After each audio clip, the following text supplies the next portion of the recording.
Hello and welcome to today's show. I'm your host Molo Collins, and of course this is Sporting TV, your number one leading sports channel. And on today's show we are going to focus our attention on the English Premier League Week 9, March 9 of the season 2024-2025, and we have several matches on the card lined up for you this coming weekend, but our sole attention is going to be on the Super Sunday match between Arsenal and of course against Liverpool, a match which will be played at Emirates Stadium. Well, before we move on to the details, remember to view, like, subscribe and share, and also drop a comment on the comment section down below. Let's get interactive across all social media platforms, and on Facebook I'm at Molo Collins. Do feel free to give me your views and thoughts concerning this match between Liverpool and Arsenal, and I'll be sure to sample some of your views and thoughts on my next show. Well, let's get down to it, and Mikel Arteta will be up against Ancelotti. Remember that Ancelotti is currently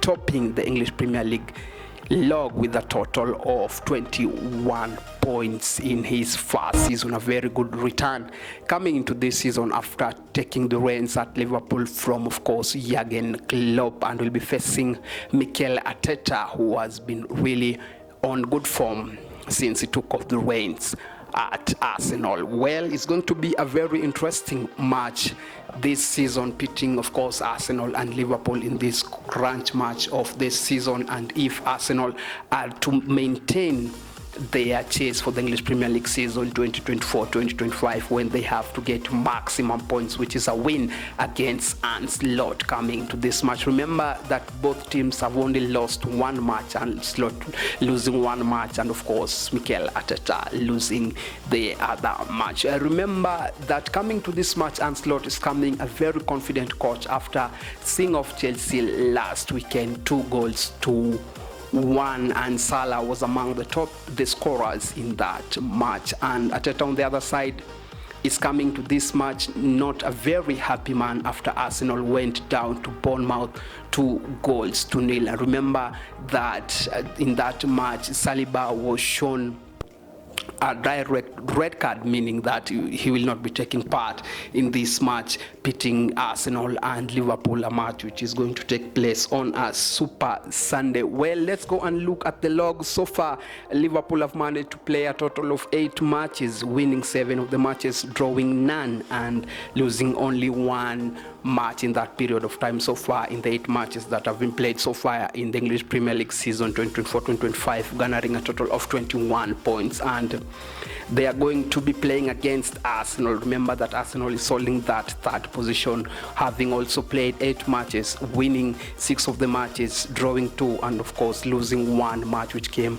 last weekend against Bournemouth. And so far Arsenal have garnered a total of 17 points in that period of time. As well, we can see the head-to-head record, and Liverpool has managed to win 26 wins against Arsenal, 20 wins, and of course the matches have ended in a stalemate 25 times in that period of time. Well, let's go and look at the key players that are going to have a bigger say in this match when Arsenal manage to host Liverpool at Emirates Stadium. And the one particular player that I'm going to start with, of course, has to be Mohamed Salah, who has been on a very scintillating form this season of 2024-2025, rather, notching in a total of 5 goals, which is a very good return. 5 goals in 8 matches, meaning that he has not scored only in 3 matches. And on the other side, we have Kai Havertz, who since joining Arsenal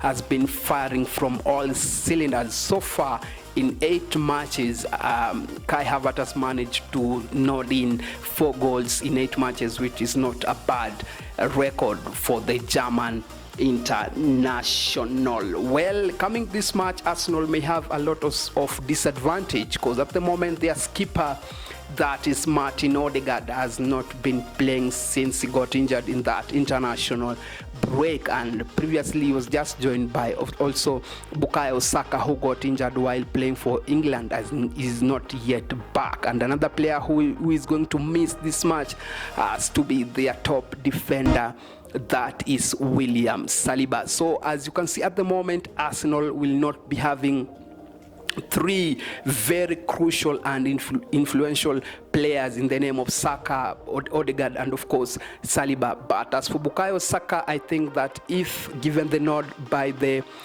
doctors, he may feature at some moment for Arsenal, but as we've just seen that he has not featured in the match against Bournemouth and previously in the Champions League against Shakhtar Donetsk, also Bukayo Saka did not take part in that match. Well, it may be also be a tactical thing to go with. Maybe he's waiting for this match against Liverpool and he may get to play in this match, and it all depends on Mikel Arteta if he sees fit for Bukayo Saka to take part in this match, which is a very crucial match for both teams, that is Liverpool and of course Arsenal. The other player that I think that are going to have a very big match coming this match, keeping in mind that Bukayo Saka is not going to play, I think that this is Martinelli, and he has to rise to the occasion to try and fill the big shoes left by Bukayo Saka if Bukayo Saka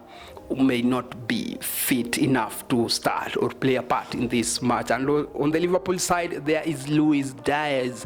This is a Colombian international who has been on a very good form also for Liverpool, giving in assists and scoring crucial goals week in, week out this season so far of 2024-2025. Well, let's go and look at the formation that these two teams are going to adapt. As we've known Liverpool for a number of years now, they've been using a 4-3-3 kind of formation that is all attack minded, and Mikel Arteta on the other hand missing three crucial players. He may be forced to tweak a bit his formation to try and fit the likes of maybe Kiwior or Calafiori, who may slot in that defense to cover Saliba, who is not going to take part in this match. And it's going to be also an interesting one to see how Mikel Arteta is going to line up, considering that Saliba is missing at the heart of that defense. So he has to get a partner who is going to play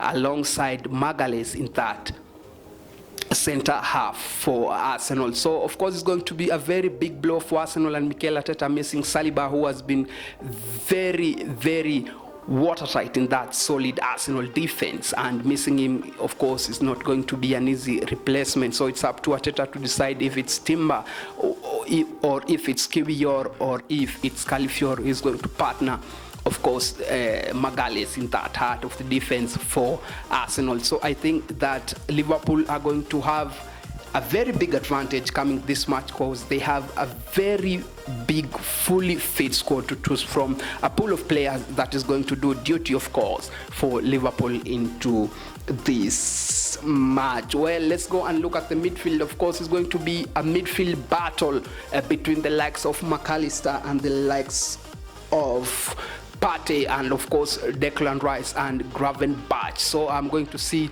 which pair of the two is going to win that midfield battle.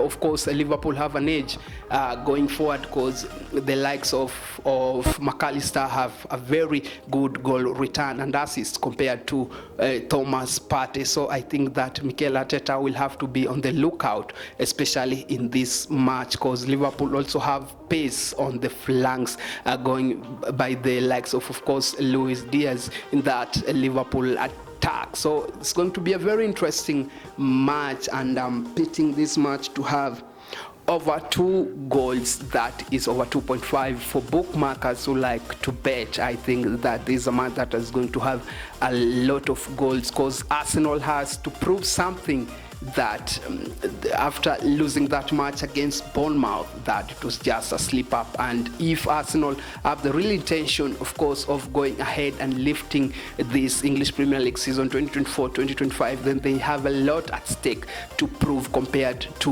Liverpool. And I think that Mikel Arteta is also not going to let it go easily against Liverpool. But I think that Liverpool has an advantage, as I said earlier, because Arsenal are missing three first 11 players, so I think it's going to affect the rhythm of Mikel Arteta moving forward coming into this match. So I think that this is a match that will determine who is going to remain at the summit of the English Premier League. Match 9, week 9 of the English Premier League. If Liverpool manage to lose this match or maybe drop a point, I think that Manchester City will be looking on the sidelines to try and capitalize on the mistakes that have been made by both these two teams, that is Arsenal and Liverpool, coming into, of course, this match, because at the moment we have only 3 title contenders, that is Liverpool and of course Manchester City, and there is Arsenal, and Aston Villa is in that 4th position. But I don't think that at the moment Aston Villa has the pedigree and the caliber of players to go all ahead and lift the English Premier League season 2024-2025. So I expect a much pacey, packed match in this Liverpool high octane match, and of course the home advantage, which is in the favor of Arsenal, is going to play a very pivotal role for both these two teams moving forward. I remember last season both these two teams managed to meet, and on both occasions we see that it was not a very easy match for both teams last season. But I think that Mikel Arteta has been building for a number of years now in this Arsenal side, compared to Arne Slot, who's just taking over from Jurgen Klopp, and so far Arne Slot has really done an excellent job at this juncture. We saw that last season Liverpool were also leading that log, and Arne Slot, I think, has just picked from where Jurgen Klopp left the team. Well, let's go and look at the substitution, the impact players that may come in and make some changes in this two-team side. And for Arsenal, there is Raheem Sterling, who may be called upon to try and get those goals for Arsenal, of course. And Liverpool, on the other side, they may opt for Curtis Jones to come in this second half and try and make those changes for Liverpool to try and get this win, which will be very, very crucial moving into these stages of the season 2024-2025. But all the momentum is on the Liverpool side. Coming this side, they've managed to beat a big team in the name of Chelsea, and it was a very convincing win for Arne Slot coming to this match and meeting Arteta for the very first time. Arteta has been in the English Premier League now for a while, but still Arne Slot is trying to learn the ropes of the English Premier League. But so far on paper, both teams look so good, and it's really not easy to separate the two teams coming into this match. But Mikel Arteta will be trying to prove a point so far for Arsenal after losing against Bournemouth. Well, let's wait and see if these two teams are going to get a win in this match, a match which will be played at Emirates Stadium. Well, as for me and the rest of my crew, this is all that we had for you today. Let's do this again next time when we do meet. I've been your host, Molo Collins. View, like, subscribe, and share, and also drop a comment on the comment section down below. As for me and the rest of my crew, it's bye-bye for now.